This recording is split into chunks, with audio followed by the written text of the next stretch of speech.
Cascade Hoops Talk, bringing the world NAIA basketball one podcast at a time.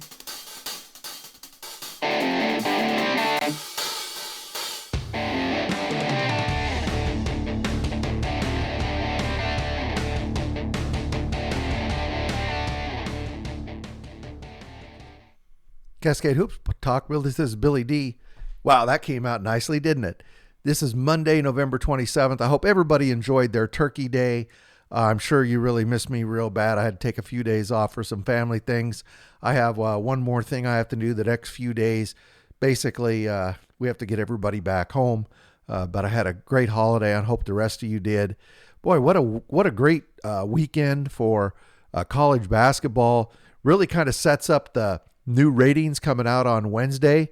So why don't we just get right at it and start talking some NAIA basketball.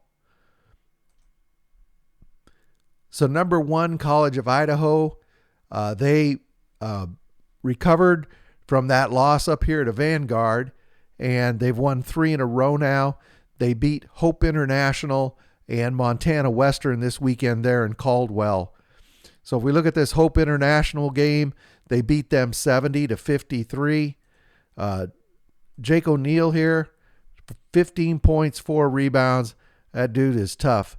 Caden Handran, a young man from Scobie, Montana, he pulled in 10 rebounds. He's a guard. And then Stratton Rogers, he's a guy who can really rebound. He had 10 points and 8 rebounds. And then on Saturday night, the Yotes took on Montana Western. They had a battle. It was College of Idaho was ahead most of the game. I think they were behind slightly at halftime, but they pretty much led the entire second half. But Montana Western just never went away. They beat them 78-70. Drew Wyman, boy, he really had a great game against Montana Western. You see that there, 24 points, 3 rebounds. And then once again, Jake O'Neal, one of the toughest guys in NAIA basketball, 15 points, 9 rebounds. So right now, the Yotes are 5-1. You see it right there. And they're going to take on, and that's not right, they're not going to take on Hope International next. They'll take on Southern Oregon on Friday at Southern Oregon. Then they travel to Oregon Tech on Saturday. So league play starts for the Yotes this weekend. Number 2, Grace College. They had that big win last week over Indiana Wesleyan. They're not back in action again until Saturday. They're going to play Spring Arbor. You see that right there in their schedule, this Spring Arbor game. Spring Arbor is much improved this season. I look forward to that game. Of course, they'll be playing there in Winona Lake, which will greatly help the Lancers, but that'll be next up for them. Arizona Christian, they're at 6-1 now. They they beat Cumberland's on the 24th. What is that, Friday? And then on Saturday, they fell to Union. Let's look at that Cumberland's game first. They beat Cumberland's 103-60.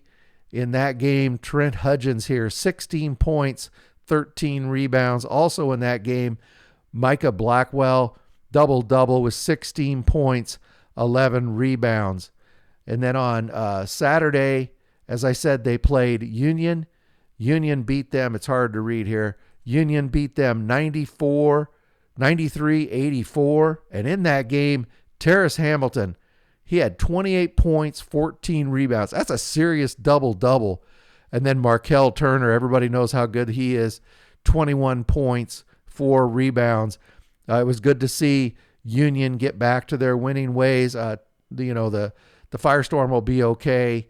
They're next up.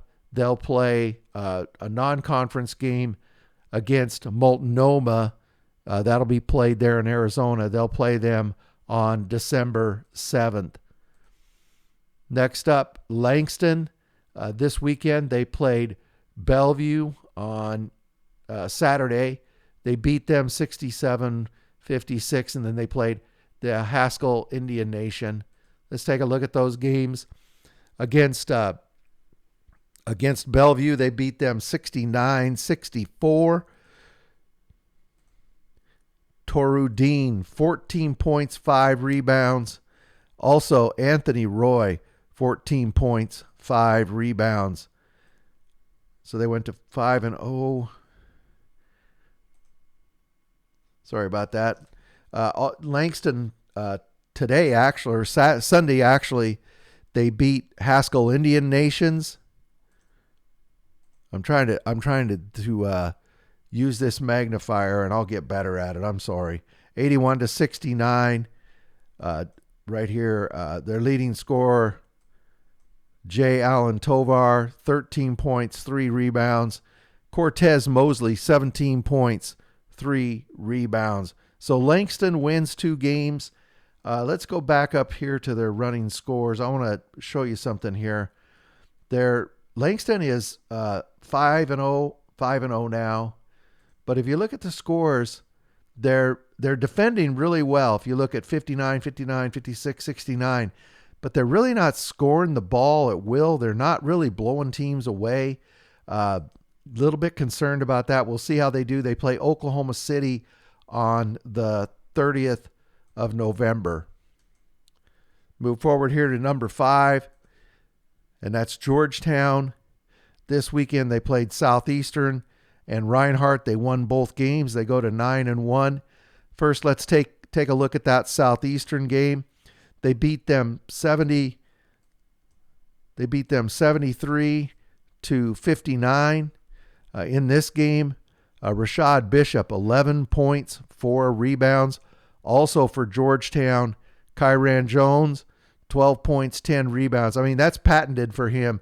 And what is he? He's the best 6'5" rebounder in the NAIA. They're 9-1. On Sunday, they played Reinhardt. They beat the heck out of them, 89-57. And again, Rashad Bishop, 19 points, 5 rebounds. And then Cam Brooks Harris here on Sunday, 19 points, 6 rebounds. So next up for Georgetown, they'll play Washington Adventist on Saturday. Number 6, Montana Tech. I apologize for this schedule. Their schedule was all messed up in the NAIA page, so I just had to pull it up here. They're idle until December 1st, which is Friday. They're going to play Concordia University of Edmonton. And then next week they'll play University of Montana. I think that might be an exhibition game. They're 6-1. Number 7, Freed Hardman, couple wins this weekend. Big win for them on Saturday. They played West Virginia Tech. They beat them 76-60, and then they beat Bluefield on Sunday. They were at the show there. Let's look at the West Virginia Tech game. West Virginia Tech is pretty good this year, so it's a good win for them. They beat them 69-60. Of course, J.J. Wheat seems to lead their scoring all the time. 21 points, 13 rebounds. And Geraldo Lane, or Geraldo, sorry if I mispronounce it, 15 points, 3 rebounds. On Sunday, they played Bluefield. They beat them 73-66. Bluefield just didn't go away. They finally were able to stretch it out down there toward the end. Again, J.J. Wheat, you can see him right here, 16 points, 4 steals. And then again, Geraldo Lane, 16 points, 6 rebounds. So for Freed Hardman, they'll take on Fisk on December 5th. They're 7-2. Next up is number 9, LSU Shreveport. They'll take on, they last played UNT Dallas. They beat them. They'll take on LSU Alexandria on November 30th. They're 4-0. Number 10, Wayland Baptist. They were idle this weekend. They'll play Mid-America Christian on November 30th. Wayland Baptist is 4-1. Number 11, Indiana Wesleyan. Of course, they lost that last game to Grace. They didn't play this weekend. They'll play Saturday. They're going to host the Bethel Pilots in a league game. Number 12, Mid-American Nazarene. Again, idle this weekend. They'll play Grandview on Saturday. They have to travel to Grandview. Mid-American Nazarene right now is 3-2. Number 13, Southwestern. They were idle. They were supposed to play Benedictine on, Saturday. But the game, I guess there were some weather issues, and that game got canceled. And so right now they're scheduled to play Sterling on, Wednesday. They're 7-0. Southwestern is 7-0. Number 14, St. Thomas. They played this weekend. They played up in Chicago. They played St. Francis, and then they lost to Roosevelt on Sunday. Let's take a closer look at those games. The St. Francis game was a good game. 63-61, St. Thomas was able to come out victorious against St. Francis of Illinois. Jordan Hernandez, 13.7 rebounds. Daniel Ogoro also had 13.7 rebounds. And then this is Milton Matthews. He had a double-double, 18 points, 10 rebounds. And then on Sunday, St. Thomas went, and they played Roosevelt. They lost to Roosevelt. Roosevelt is a very good team. They were, if you remember last season, they were getting better and better. They competed for that Chicagoland championship, but they fell today 62-59. This young man right here, Maurice Commander, he had a day. He had a night. I mean, I'm not kidding. 27 points, 4 rebounds. He really came up big for the Lakers. And then Julio Montez II, he had 13.7 rebounds. So St. Thomas now, they'll head back to Miami, and they're going to take on Baptist Bible on November 29th. They are 6-2. Number 15, Olivet Nazarene. They were idle this weekend. They'll take on St. Ambrose on November 28th. That's Tuesday. They are 5-1. Mobile, again, they were idle. They're 7-1, and they're going to take on William Carey on Tuesday. Number 17, Huntington, back in the win column. They beat Holy Cross, beat them bad, 81-54. They're at 3-4 now. In that game, Zach Goodline, 20 points, 5 assists right here. And next up for them is Bethel, Indiana on, Wednesday. They'll play the Bethel Pilots. Most likely they're going to drop out of the top 25. They're really going to have to regroup, and hopefully they can get some wins once Crossroads starts. Number 18, Northwestern. They haven't played since the 21st. They're 6-0. Big game coming up for them on Wednesday. They're going to take on Dort at Dort. And for those of you who don't know, going to Dort is tough. That's a tough place to play. Northwestern 6-0. We're going to see what happens with them in GPAC play. Morningside, they host Briarcliff, of course, 10 minutes away. But that's always a rivalry game. Their Morningside is 5-1, and they got Briarcliff coming up. And boy, that's going to be a good game. Buy a ticket. Speaking of Morningside, a couple of milestones. Joey Scoff, 1,000 career points as a Mustang. Eli Doble, 1,000 career points. Congratulations to those guys. A couple of great guys who really mean the world to Morningside. Congratulations to those Mustangs. Number 20, the Masters. They didn't play this weekend, but they'll play, Florida Memorial. That's Delano Thomas's team. They're 5-1. Boy, mark that one on your calendar. That should be a good game. Florida Memorial beat Shawnee State the other day. We're going to talk about that in just a minute. Antelope Valley, they play again. They're 4-2, and they play again on December 2nd, which is Saturday, and they're going to play Benedictine Mesa.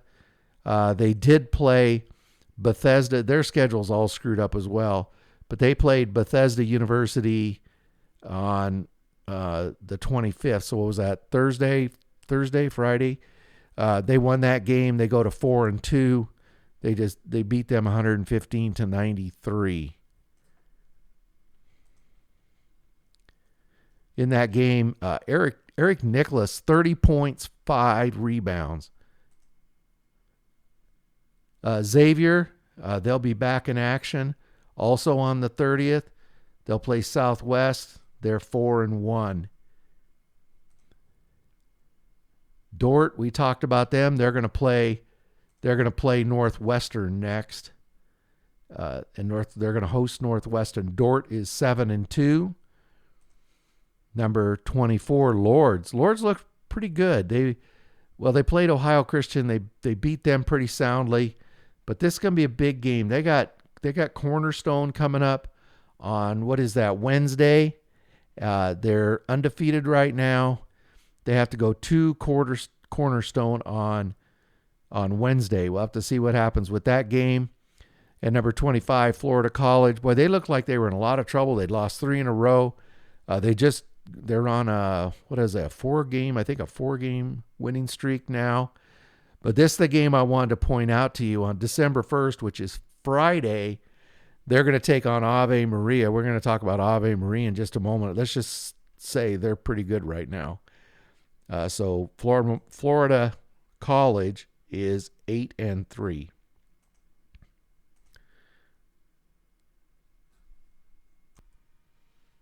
And a couple other quick stories I want to bring. We mentioned quickly Ave Maria.